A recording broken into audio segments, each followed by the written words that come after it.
Hello viewer, welcome back to our channel maths zone with PP. मैं संजीव कुमार आज आपको class 12 की राजनीति शास्त्र की चैप्टर 6 जो हमारी पर्यावरण और प्राकृतिक संसाधन है उसकी डिटेल जानकारी देता हूं और उससे रिलेटेड जितने भी इम्पोर्टेंट टॉपिक्स हैं और पॉइंट्स हैं उसकी भी जानकारी देता हूं और उससे रिलेटेड जितने भी क्वेश्चंस बनते हैं वो सारी बात बताऊंगा। तो आइए स्टार्ट होते हैं अब। हाँ, तो आइए आज हम आपको चैप्टर 6 जो हमारी पर्यावरण और प्राकृतिक संसाधन है इसके बारे में डिटेल जानकारी देता हूँ। इसका सबसे पहले हम परिचय जानेंगे।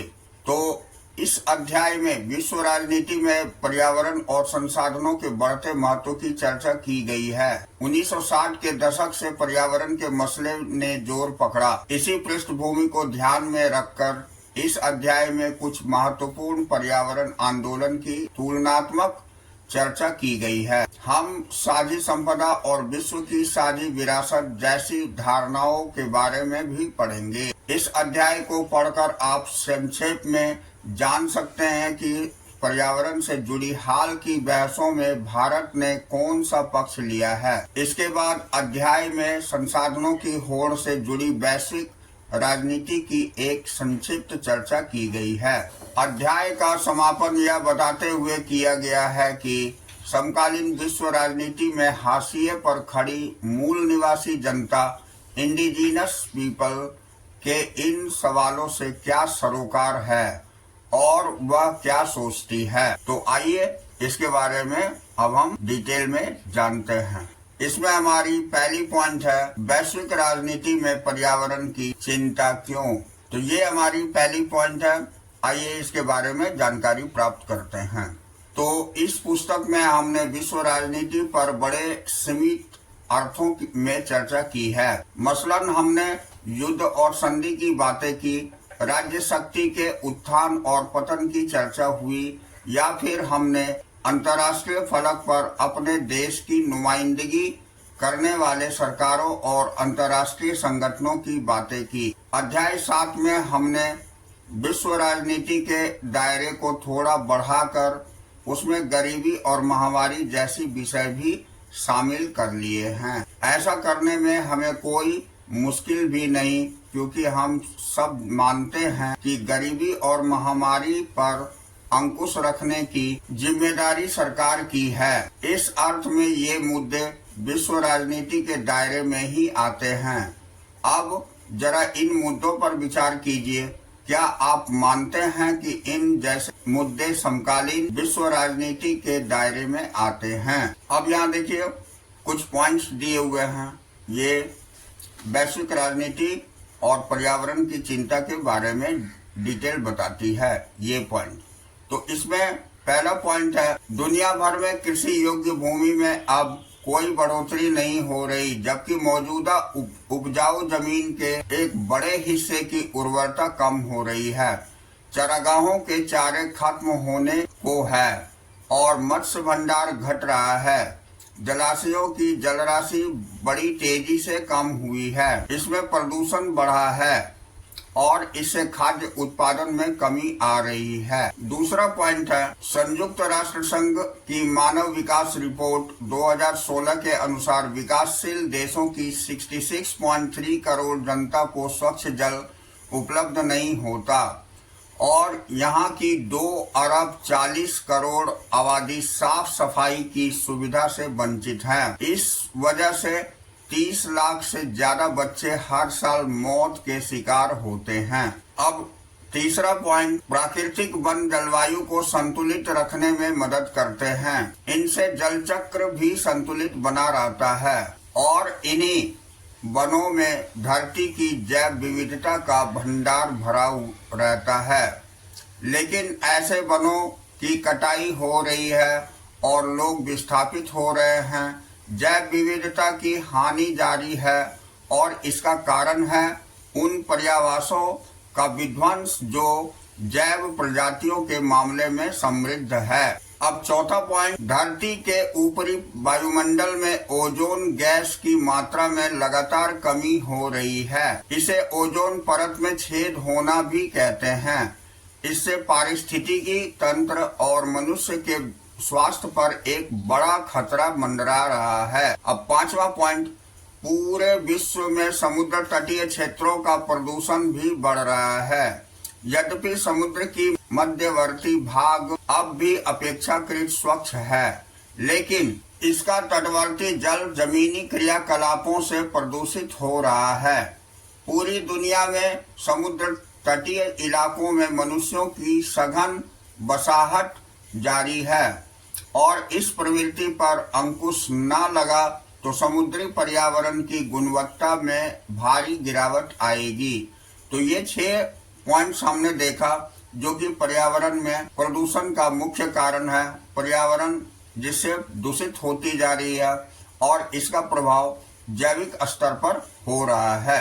अब आपको लग सकता है कि ये तो नैसर्गिक घटनाएं हैं और इसका अध्ययन राजनीति विज्ञान की जगह भूगोल वाली कक्षा में किया जाना चाहिए, लेकिन जरा फिर से सोचिए, पर्यावरण के नुकसान से जुड़े जिन मामले की चर्चा ऊपर की गई है उन पर अंकुश रखने के लिए अगर विभिन्न देशों की सरकारें कदम उठाती है तो इन मसलों की परिणति इस अर्थ में राजनीतिक होगी। इन मसलों में अधिकांश ऐसे हैं कि किसी एक देश की सरकार इनका पूरा समाधान अकेले दम पर नहीं कर सकती। इस वजह से ये मसले विश्व राजनीति का हिस्सा बन जाते हैं। बहरहाल पर्यावरण और प्राकृतिक संसाधनों के मसले एक और गहरे अर्थ में राजनीतिक है।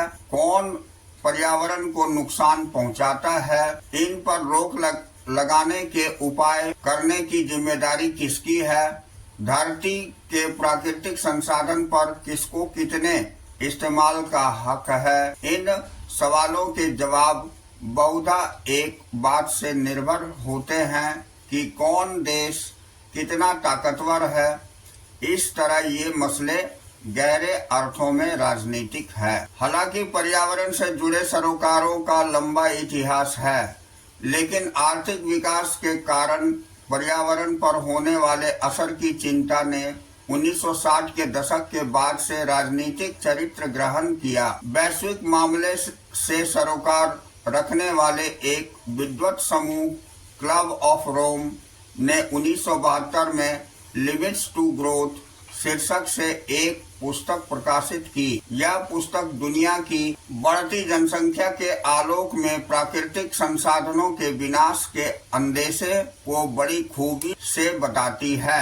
संयुक्त राष्ट्र संघ पर्यावरण कार्यक्रम यूनेप सहित अनेक अंतर्राष्ट्रीय संगठनों ने पर्यावरण से जुड़ी समस्याओं पर सम्मेलन कराए और इस विषय पर अध्ययन को बढ़ावा देना शुरू किया। इस प्रयास का उद्देश्य पर्यावरण की समस्याओं पर ज्यादा कारगर और सुलझी हुई पहलकदमियों की शुरुआत करना था। तभी से पर्यावरण वैश्विक राजनीति का एक महत्वपूर्ण मसला बन गया।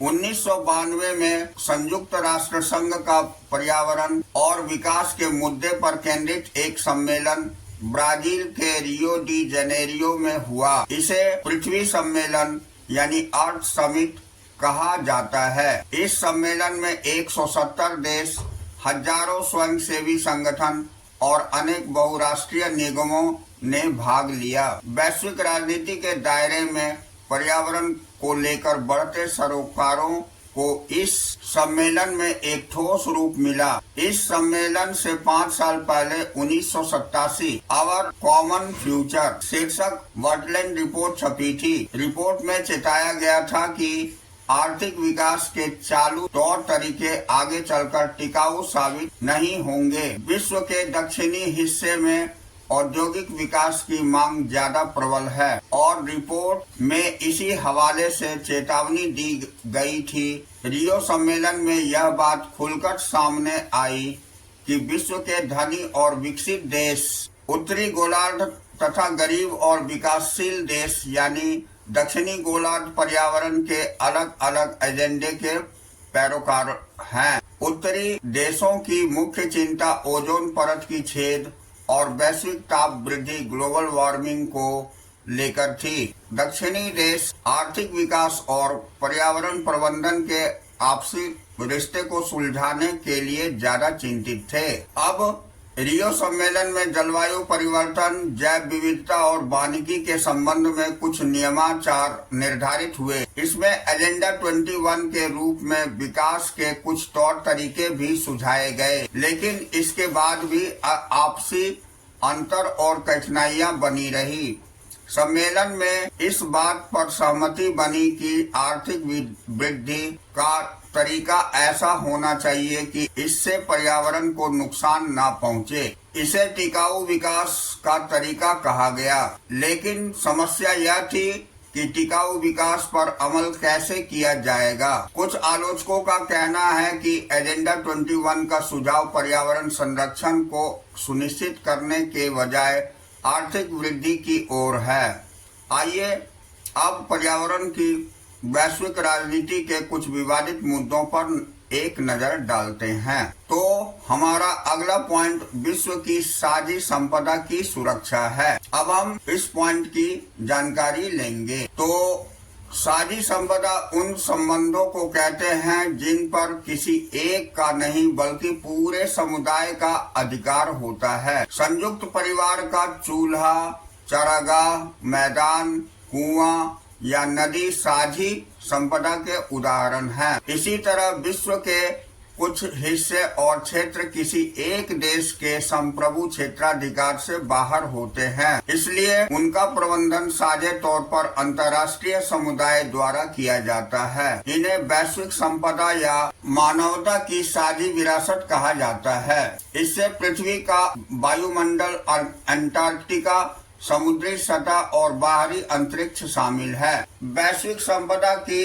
सुरक्षा के सवाल पर अंतर्राष्ट्रीय सहयोग कायम करना टेढ़ी खीर है। इस दिशा में कुछ महत्वपूर्ण समझौते जैसे अंटार्कटिका संधि 1959 में, मॉन्ट्रियल न्यायाचार प्रोटोकॉल 1987 और अंटार्कटिका पर्यावरणीय न्यायाचार 1991 हो चुके हैं। पारिस्थितिकी से जुड़े हर मसले के साथ एक बड़ी समस्या यह जुड़ी है कि अपुष्ट वैज्ञानिक साक्ष्यों और समय सीमा को लेकर मतभेद पैदा होते हैं। ऐसे में एक सर्वसामान्य पर्यावरणीय एजेंडा पर सहमति कायम करना मुश्किल होता है। इस अर्थ में 1980 के दशक के मध्य में अंटार्कटिका के ऊपर ओजोन परत में छेद की खोज एक आँख खोल देने वाली घटना है। ठीक इसी तरह वैश्विक संपदा के रूप में बाहरी अंतरिक्ष के इतिहास से भी पता चलता है कि इस क्षेत्र के प्रबंधन पर उत्तरी और दक्षिणी गोलार्ध के देशों के बीच मौजूद असमानता का असर पड़ा है। धरती के वायुमंडल और समुद्री सतह के समान यहाँ भी महत्वपूर्ण मसला प्रौद्योगिकी और औद्योगिक विकास का है। यह एक जरूरी बात है क्योंकि बाहरी अंतरिक्ष में जो दोहन कार्य हो रहे हैं उनके फायदे न तो मौजूदा पीढ़ी में सबके लिए बराबर है और न आगे की पीढ़ी के लिए। हाँ, तो आइए अब हम नेक्स्ट पॉइंट साझी परंतु अलग अलग जिम्मेदारियां देखते हैं। तो ऊपर हमने देखा कि पर्यावरण को लेकर उत्तरी और दक्षिणी गोलार्ध के देशों के रवैये में अंतर है। उत्तर के विकसित देश पर्यावरण के मसले पर उसी रूप से चर्चा करना चाहते हैं जिस दिशा में पर्यावरण आज मौजूद है। ये देश चाहते हैं कि पर्यावरण के संरक्षण में हर देश की जिम्मेदारियां बराबर हो। दक्षिण के विकासशील देशों का तर्क है कि विश्व में पारिस्थितिकी की नुकसान अधिकांशतया विकसित देशों के औद्योगिक विकास से पहुंचा है। यदि विकसित देशों ने पर्यावरण को ज्यादा नुकसान पहुंचाया है तो उन्हें इस नुकसान की भरपाई की जिम्मेदारी भी ज्यादा उठानी चाहिए। इसके अलावा विकासशील देश अभी औद्योगिकरण की प्रक्रिया से गुजर रहे हैं और जरूरी है कि उन पर वे प्रतिबंध न लगे जो विकसित देशों पर लगाए जाने हैं। इस प्रकार अंतर्राष्ट्रीय पर्यावरण कानून के निर्माण, प्रयोग और व्याख्या में विकसित देशों की विशिष्ट जरूरतों का ध्यान रखा जाना चाहिए। अब सन 1992 में इस पृथ्वी सम्मेलन में इस तर्क को मान लिया गया और इसे साझी परंतु अलग अलग जिम्मेदारियां का सिद्धांत कहा गया। इस संदर्भ में रियो घोषणा पत्र का कहना है कि धरती की पारिस्थितिकी तंत्र की अखंडता और गुणवत्ता की बहाली, सुरक्षा तथा संरक्षण के लिए विभिन्न देश विश्व बंधुत्व की भावना से आपस में सहयोग करेंगे। पर्यावरण के विश्वव्यापी अक्षय में विभिन्न राज्यों का योगदान अलग अलग है।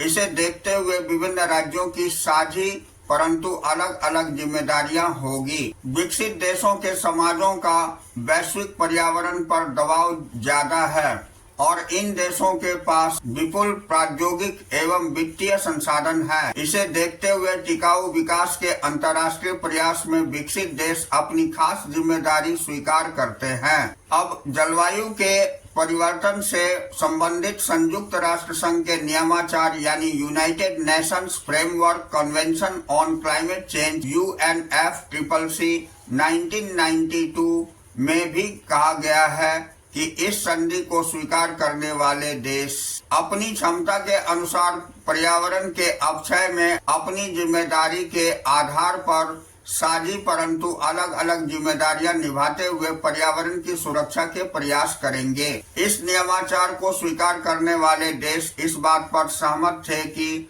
ऐतिहासिक रूप से भी और ज्यादा समय में भी ग्रीन हाउस गैसों के उत्सर्जन में सबसे ज्यादा हिस्सा विकसित देशों का है। यह बात भी मानी गई कि विकासशील देशों का प्रति व्यक्ति उत्सर्जन अपेक्षाकृत कम है। इस कारण चीन, भारत और अन्य विकासशील देशों को क्योटो प्रोटोकॉल की बाध्यता से अलग रखा गया है। क्योटो प्रोटोकॉल एक अंतर्राष्ट्रीय समझौता है। इसके अंतर्गत औद्योगिक देशों के लिए ग्रीन हाउस गैसों के उत्सर्जन को कम करने के लक्ष्य निर्धारित किए गए हैं। कार्बन डाइऑक्साइड, मीथेन और हाइड्रोफ्लोरोकार्बन जैसी कुछ गैसों के बारे में माना जाता है कि वैश्विक ताप वृद्धि ग्लोबल वार्मिंग में इसकी कोई न कोई भूमिका जरूर है। ग्लोबल वार्मिंग की परिघटना में विश्व का तापमान बढ़ता है और धरती के जीवन के लिए यह बात बड़ी प्रलयंकारी साबित होगी। जापान के क्योटो में 1997 में इस प्रोटोकॉल पर सहमति बनी। 1992 में इस समझौते के लिए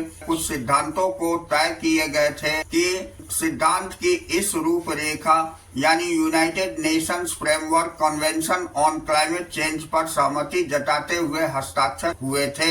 क्योटो प्रोटोकॉल पर इन्हीं सिद्धांतों के आलोक में सहमति बनी। अब हम नेक्स्ट पॉइंट साझी संपदा देखते हैं। तो साझी संपदा का अर्थ होता है ऐसी संपदा जिस पर किसी समूह के प्रत्येक सदस्य का स्वामित्व हो। इसके पीछे मूल तर्क यह है कि ऐसे संसाधन की प्रकृति, उपयोग के स्तर और रखरखाव के संदर्भ में समूह के हर सदस्य को समान अधिकार प्राप्त होंगे और समान उत्तरदायित्व निभाने होंगे। उदाहरण के लिए सदियों के चलन और आपसी साझेदारी से भारत के ग्रामीण समुदायों ने साझी संपदा के संदर्भ में अपने सदस्यों के अधिकार और दायित्व तय किए हैं। निजीकरण, गहनतर खेती, आबादी की वृद्धि और पारिस्थितिकी तंत्र की गिरावट समेत कई कारणों से पूरी दुनिया में साझी संपदा का आकार घट रहा है। उसकी गुणवत्ता और गरीबों को उसकी उपलब्धता कम हो रही है। राजकीय स्वामित्व वाली वन्य भूमि में पावन माने जाने वाले वन प्रांतर के वास्तविक प्रबंधन की पुरानी व्यवस्था साझी संपदा के रखरखाव और उपभोग का ठीक उदाहरण है। दक्षिण भारत के वन प्रदेशों में विद्यमान पावन वन प्रांतरों का प्रबंधन परंपरानुसार ग्रामीण समुदाय करता आ रहा है। अब हम नेक्स्ट टॉपिक पर्यावरण के मसले पर भारत का पक्ष ये देखते हैं। भारत ने 2002 में क्योटो प्रोटोकॉल 1997 पर हस्ताक्षर किए और इसका अनुमोदन किया। भारत, चीन और अन्य विकासशील देशों को क्योटो प्रोटोकॉल की बाध्यता से छूट दी गई है, क्योंकि औद्योगिकरण के दौर में ग्रीन हाउस गैसों के उत्सर्जन के मामले में इनका कुछ खास योगदान नहीं था। औद्योगिकरण के दौर को मौजूदा वैश्विक ताप वृद्धि और जलवायु परिवर्तन का जिम्मेदार माना जाता है। बहरहाल, क्योटो प्रोटोकॉल के आलोचकों ने ध्यान दिलाया है कि अन्य विकासशील देशों सहित भारत और चीन भी जल्दी ही ग्रीन हाउस गैसों के उत्सर्जन के मामले में विकसित देशों की भांति अगली कतार में नजर आएंगे। 2005 के जून में ग्रुप ए के देशों की बैठक हुई। इसमें भारत ने ध्यान दिलाया कि विकासशील देशों में ग्रीन हाउस गैसों के प्रति व्यक्ति उत्सर्जन दर विकसित देशों की तुलना में नाम मात्र है, साझी परंतु अलग अलग जिम्मेदारियों के सिद्धांत के अनुरूप। भारत का विचार है कि उत्सर्जन दर में कमी करने की सबसे ज्यादा जिम्मेवारी विकसित देशों की है, क्योंकि इन देशों ने एक लंबी अवधि तक बहुत ज्यादा उत्सर्जन किया है। अब संयुक्त राष्ट्र संघ के जलवायु परिवर्तन से संबंधित बुनियादी नियमाचार UNFCCC के अनुरूप भारत पर्यावरण से जुड़े अंतर्राष्ट्रीय मसलों में ज्यादातर ऐतिहासिक उत्तरदायित्व तक का तर्क रखता है। इस तर्क के अनुसार ग्रीन हाउस गैसों के रिसाव की ऐतिहासिक और मौजूदा जवाबदेही ज्यादातर विकसित देशों की है। इसमें जोर देकर कहा गया है कि विकासशील देशों की पहली और अपरिहार्य प्राथमिकता आर्थिक और सामाजिक विकास की है। हाल में संयुक्त राष्ट्र के इस नियमाचार UNFCCC के अंतर्गत चर्चा चली कि तेजी से औद्योगिक होते देश जैसे ब्राजील, चीन और भारत नियमाचार की बाध्यताओं का पालन करते हुए ग्रीन हाउस गैसों के उत्सर्जन को कम करे। भारत इस बात के खिलाफ है। उसका मानना है कि यह बात इस नियमाचार की मूल भावना के विरुद्ध है। भारत पर इस तरह की बाध्यता आयद करना अनुचित भी है। भारत में 2030 तक कार्बन का प्रति व्यक्ति उत्सर्जन बढ़ने के बावजूद विश्व के सन 2000 के औसत 3.8 टन प्रति व्यक्ति के आधे से भी कम होगा। 2000 तक भारत का प्रति व्यक्ति उत्सर्जन 0.9 टन था और अनुमान है कि 2030 तक यह मात्रा बढ़कर 1.6 टन प्रति व्यक्ति हो जाएगी। भारत की सरकार विभिन्न कार्यक्रमों के जरिए पर्यावरण से संबंधित वैश्विक प्रयासों में शिरकत कर रही है। मिसाल के लिए भारत ने अपनी नेशनल ऑटो फ्यूल पॉलिसी के अंतर्गत वाहनों के लिए स्वच्छतर ईंधन अनिवार्य कर दिया है। 2001 में ऊर्जा संरक्षण अधिनियम पारित हुआ। इसमें ऊर्जा के ज्यादातर कारगर इस्तेमाल की पहलकदमी की गई है। इसी तरह 2003 में बिजली अधिनियम में नवीकरणीय रिन्यूएबल ऊर्जा के इस्तेमाल को बढ़ावा दिया गया है। हाल में प्राकृतिक गैस के आयात और स्वच्छ कोयले के उपयोग पर आधारित प्रौद्योगिकी को अपनाने की तरफ रुझान बढ़ा है। इससे पता चलता है कि भारत पर्यावरण सुरक्षा के लिहाज से ठोस कदम उठा रहा है। भारत बायोडीजल से संबंधित एक राष्ट्रीय मिशन चलाने के लिए भी तत्पर है। इसके अंतर्गत 2011-12 तक बायोडीजल तैयार होने लगेगा और इसमें 1 करोड़ 10 लाख हेक्टेयर भूमि का इस्तेमाल होगा। भारत ने 2 अक्टूबर 2016 को पेरिस जलवायु समझौते को अनुमोदित किया। पुनर्नवीकृत होने वाली ऊर्जा से उसके सबसे बड़े कार्यक्रमों में से एक भारत में चल रहा है। भारत में पृथ्वी सम्मेलन रियो के समझौते के क्रियान्वयन का एक पुनरावलोकन 1997 में किया। इसका मुख्य निष्कर्ष यह था कि विकासशील देशों को रियायती शर्तों पर नए और अतिरिक्त वित्तीय संसाधन तथा पर्यावरण के संदर्भ में बेहतर साबित होने वाली प्रौद्योगिकी मुहैया कराने की दिशा में कोई सार्थक प्रगति नहीं हुई है। भारत इस बात को जरूरी मानता है कि विकसित देश विकासशील देशों को वित्तीय संसाधन तथा स्वच्छ प्रौद्योगिकी मुहैया कराने के लिए तुरंत उपाय करे, ताकि विकासशील देश framework convention on climate change की मौजूदा प्रतिबद्धता को पूरा कर सके। भारत का यह भी मानना है कि दक्षेश यानी सार्क में शामिल देश पर्यावरण के प्रमुख वैश्विक मसलों पर एक समान राय बनाए, ताकि इस क्षेत्र की आवाज वजनी हो सके। तो आज हम चैप्टर को इसी जगह विराम देते हैं। अब नेक्स्ट क्लास में हम अगले टॉपिक, ये पर्यावरण आंदोलन एक या अनेक, इस टॉपिक से चलेंगे। तो that's all for today. We will meet again on the next class.